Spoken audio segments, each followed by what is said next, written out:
महापौरांच्या प्रसिद्धीसाठी आता 25 लाख रुपये पालिका खर्च करणार आहे या सगळ्या संदर्भातील प्रस्तावाने बरोबर आहे. कसं वाटतं कारण याआधी महापौरांच्या बंगल्यावर उद्योगपती करण्यासाठी खर्च मोठ्या प्रमाणात आता त्यांच्या प्रसिद्धीसाठी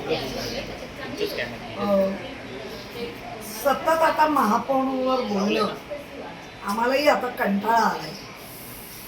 कारण प्रतापच असे आहे की किती मांडावे आणि किती झाकावे. मुळामध्ये माझ्या हातामध्ये प्रस्ताव आहे. त्या प्रस्तावामध्ये हा स्थायी समितीचा प्रस्ताव आहे. त्याच्यात 25,12,000 ही संख्या महापौर कार्यालयीन कामासाठी महापौर कार्यालयाच्या बघ ना फ्रेम बघ. मी नाही येत आहे ना. समाज माध्यम हाताळणी करू. त्याच्या आधी 10 लाख आणि समथिंग वर असे पैसे गेल्या 3 महिन्यात दिले. आता हा वर्षभरासाठी आहे. हा 25,12,000 हा प्रस्ताव आहे. आणि तुमच्या माध्यमातून मी ऐकते की महापौर म्हणतायत की हे माझं नाहीच आहे. पण नेमकं करताय कोण? तिगाडी आणि गाडी बिगाडी असं भाजपचं चाललंय का? भाजपामध्ये स्थायी समिती काय बोलतो ते सभागृह नेत्याला माहिती नाही. सभागृह नेता काय म्हणतो ते महापौरांना माहिती नाही. महापौर काय म्हणतात ते दोघांनाही माहिती. आमच्या बरोबरचा संवादच नाही. पण नेमकं काय चाललंय काय? अरे ही महापालिका आहे.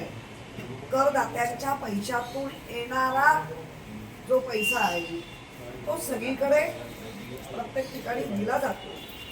परंतु महापौरांच्या प्रसिद्धीसाठी एका वर्षाला जर 40-45 लाख वापरले जाणार असतील तर प्रसिद्धी म्हणजे काय? जिथे महापौर जातात, कोणाला भटजीला भेटतात, यांना भेटतात, मुलींना भेटतात, ही प्रसिद्धी आहे का? महापालिकेने पण ठरवलं पाहिजे की हे बाल हट्ट कधीपर्यंत पुरवणार आणि पुरवण्याचा हे मुंबईकरांचा निधी देण्याचं काम विचारपूर्वक नको व्हायला. महापौरांना प्रसिद्धी दिली पाहिजे पण त्याच्यासाठी असे वारे माप खर्च असेल तर हे बरोबर. महापौरांच्या कार्यालयाकडून जे स्पष्टीकरण आलंय त्यात ते म्हणतायत की हा महापौरांच्या प्रसिद्धीचा स्वतंत्र खर्च नाही तर बीएमसीच्या संपूर्ण सोशल मीडिया व्यवस्थापनासाठी खर्च आहे. मात्र जे प्रस्ताव आहे त्यात केवळ महापौरांच्या कार्यालयाचा एवढाच उल्लेख आहे. त्यामुळे तफावत आहे.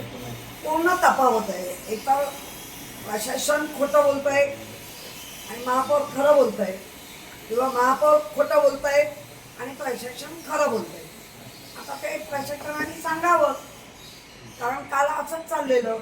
हा खोटं बोलतोय तो तरी खरं आहे.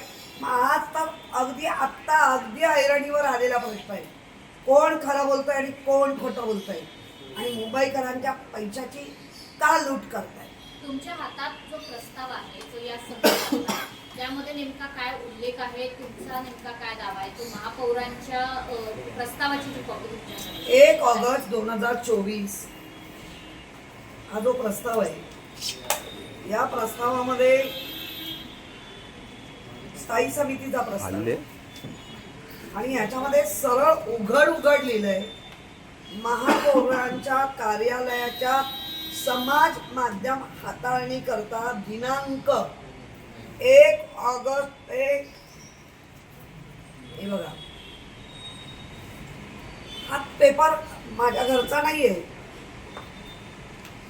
हा पेपर महानगरपालिकेच्या चाललेल्या कामकाजामधला एक पेपर आहे. आणि आत्ता जर अशा पद्धतीने ते नवीन एक पद्धत काढली आहे भाजपने 5 लाखापासून 75 लाखापर्यंत कुठलंच टेंडर बिंडर न काढता डायरेक्ट स्थायी समितीत आणायचं आणि पास करायचं. हे 5.75 त्याला म्हटलं जातं. हे 5.75च बोगस आहे. आतापर्यंत 5 लाखापर्यंत होतं त्याची वाढ 75 लाखापर्यंत केली. म्हणजे डायरेक्ट 1 कोटीला जायचं नाही. 5 कोटी तुम्हाला खर्च करायचे असतील तर 5.75 5.75चे असे 5-4 ठराव आणायचे असे आणि लोकांची लूट करायची. महापौरांची अशी कोणती प्रसिद्धी आहे की जी मुंबई महापालिकेचा जो जनसंपर्क विभाग आहे तो करू शकत नाही, त्याच्यासाठी वेगळी समाज माध्यमांची नियुक्ती केली जाते? तुम्ही देखील महापौर होता, तुमच्या काळात सुद्धा याच कंत्राटदाराकडून समाज माध्यमांवरती पोस्ट केल्या जायच्या, तर तुमच्या पुरताच मर्यादित होता की संपूर्ण बीएमसी करता? नाही, खरं म्हणजे महापौरांपुरतंच मर्यादित असतं. आणि जे महापौरांच्या जे डिपार्टमेंट आहे प्रसिद्धीचं, खरं म्हणजे या सगळ्यांना वेगवेगळ्या कामात गुंतवून फक्त रीलच्या माध्यमातून महापौरांना प्रसिद्धी होऊ दे. ह्यांना कशावर ठेवायचे? मग ह्यांचे पगार द्या, रील जे कोण प्रसिद्धी माध्यम बनवणार आहेत त्यांना पैसे द्या.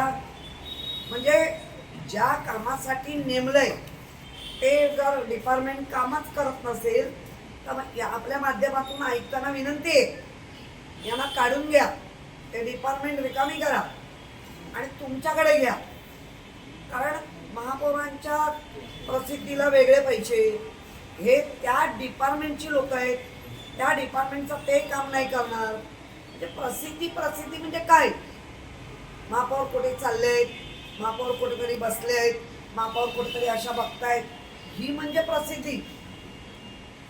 महापौर गावाला गेलेत, ठीक आहे, त्यांच्या आवडीनिवडी वेगळ्या असू शकतात आणि असल्या पाहिजे, परंतु हा आमचा PRO डिपार्टमेंट कसल्या प्रसिद्धी देत आहे? त्या प्रसिद्धीचं तुम्हाला कळतंय का? एक मुंबईचा मानाचं पद आहे महापौर, त्या महापौर पदाची विटंबना चालली असं म्हणायला हरकत नाही. ताई, आपण बघितलं तर त्याच्या आधी देखील 50,000चे त्यांना सेपरेट PA हवे होते, त्यावेळी देखील असाच प्रस्ताव समोर आला आणि तो प्रस्ताव देखील नंतर काही झालं नाही कारण विरोधकांनी टीका केली. नेमकं हे सातत्याने सुरू आहे, त्यावर काय तुमची प्रतिक्रिया? नाही, मुळामध्ये PRO डिपार्टमेंट त्यांच्याकडे आहे. आयुक्तांची काही माणसं मागून घेतली आहे, कर्मचारी 11 कर्मचारी आहेत, 3 काय 4 सिक्युरिटी आहेत, 3 गाड्या आहेत. हा तामझाम असलाच पाहिजे. माझ्या वेळेला मी फॅमिली गाडी नाकारली होती, मला फॅमिली गाडी नव्हती, त्यामुळे माझ्या फॅमिली गाडीबरोबर जाणारा सिक्युरिटी, तो लागणारा ड्रायव्हर, 2 का 3 ड्रायव्हर लागतात, हे सगळं मी माफ केलं होतं. माझं मानधन हे सगळं मुंबईकरांना दिलं होतं. या सगळ्या गोष्टीला फाट मारून उलट दात्याची भूमिका असली पाहिजे महापौरांची, तर ही घेत्याची भूमिका आहे. द्या द्या. ताई, 2 महत्त्वाचे प्रस्ताव महापालिकेत मंजूर झाले आणि ते मध्यरात्री मंजूर झाले. एक म्हणजे बेस्टच्या खाजगीकरणाचा PPP तत्वावरती विकासाचा प्रस्ताव आणि दुसरा म्हणजे फुटबॉल ग्राउंड, ज्या आदित्य ठाकरेंनी प्रचंड विरोध केलेला आहे आणि कोर्टात हे प्रकरण न्यायप्रविष्ट असताना याचा प्रस्ताव मंजूर झाला. खरं म्हणजे फार चुकीचं घडलंय. कुठलंही प्रकरण जेव्हा न्याय प्रविष्ट राहतं तर त्या न्याय प्रविष्टाचा विषय रिफर बॅक करावा लागतो, करायचा असतो. परंतु ह्यांच्या धाडस एवढं वाढलंय की आम्ही काहीही केलं तरी आम्हाला वाचवणारे दिल्लीश्वर आहेत. या मोठ्या धाडसावर कुठलंही महापालिकेत धाडस होत आहे. मुळात माझा पण प्रश्न आहे, मुख्यमंत्री हे शिस्तबद्ध मुख्यमंत्री, त्यांना तरी हे आवडतंय का की त्यांचाही सपोर्ट आहे? मग आता फुटबॉल ग्राउंड बाबतीत नेमका तुम्ही काय भूमिका घेणार? आम्ही कोर्टाकडे न्याय मागितलाय आणि कोर्ट या मुंबईत ओपन पेस अशी कोणाच्याही बंदिस्त करून कोणाच्याही घशात जाऊ देणार नाही, ही आम्हाला कोर्टावरती खात्री आहे आणि आम्ही त्याचा पाठपुरावा करणार. बेस्टच्या खाजगीकरणाचा प्रस्ताव सुद्धा मंजूर झाला, त्याला पाठिंबा आहे, त्याच्या बाबतीत भूमिका काय? बेस्टच्या 22 डेपो 60 वर्षासाठी निव्वळ आणि निव्वळ मॉल बांधा, हे करा ते करा आणि पैसा जनरेट करा. तो जनरेट झालेला पैसा मग आम्ही त्यांचे ग्रॅज्युटी देणार आहोत. आम्ही त्यांचं तसं बघाल तर BSTच्या बाबत राहुल शेवाळे असताना त्यांनी कर्ज रोखाणी पैसे दिले होते स्टँडिंग. यशोधर फणसे जेव्हा आले 100 कोटी हे अनुदान स्वरूपात आम्ही दिले, ते 1000 कोटीपर्यंत अनुदान स्वरूपात नेले. आता यांचं असं झालंय, जी काही तिजोरी उघडेल ती फक्त आणि फक्त आमच्या म्हणजे स्वतःच्या महापौर असतील बाकी ह्या सेवेसाठीच असेल, नागरिकांच्या सेवेसाठी इथे काही नसेल. बरं, तो प्रस्ताव आणताना सविस्तर प्रस्ताव आणायला पाहिजे होता. हे डेपो आपण लीज 60 वर्षाची, आतापर्यंत अनेक आपण गोष्टी दिल्या, चुका घडल्या, त्या आपण गेल्या 2012 ते 17 आणि 17 ते आतापर्यंत पण पुन्हा त्या चुका केल्या नाहीत. कारण त्या गोष्टी पुन्हा येत नाही, परत येणार नाही. 22 का 24 डेपो तुम्ही म्हणजे ज्याची करोडोनी किंमत, अब्जोनी, तिथे करोडोनी लाखांनी किंमत घेतली गेली आहे. ताई, शेवटचा प्रश्न, एकनाथ शिंदे यांच्या नगरविकास खात्यासंदर्भात आयुक्त अश्विनी भिडेंनी एक खरमरीत पत्र दिलेलं आहे की SRA योजनेमधल्या अधिकारांचा गैरवापर केला जातोय. एकनाथ शिंदेच्या नगरविकास विभागाला आयुक्त अश्विनी भिडे अशा पद्धतीचं पत्र लिहित आहेत आणि आरोप करतायत आणि मोठे आरोप आहेत. ते कसं बघता याकडे? ते पत्र द्या, आम्ही पण बघू. आणि मी वैयक्तिक कोणावर टिप्पणी नाही करणार, पण त्यांच्या खाली बसलेले सगळे काय लेवलचे, काय लुटारू आहे हे मी सांगायची गरज नाही. मॅडम, आपण जर पाहिलं जुन्नरमध्ये नसरापूरसाठी पुनरावृत्ती घडलेली आहे. अल्पवयीनबरोबर लैंगिक अत्याचाराची निर्मूल हत्या करण्यात आलेली आहे. कसं पाहता याच्याकडे महाराष्ट्रामध्ये ज्या पद्धतीने ही घटना वारंवार वाढताना दिसून येते? काय पाहणार, गृहमंत्री, एक महिला उपमुख्यमंत्री काय करतायत? काय राजीनामे द्या. या अशा घटना वारंवार घडतात ना, लोकांचे राजीनामे मागण्यामध्ये खूप तुम्हाला हौस होती. राजीनामे द्या. थँक्यू.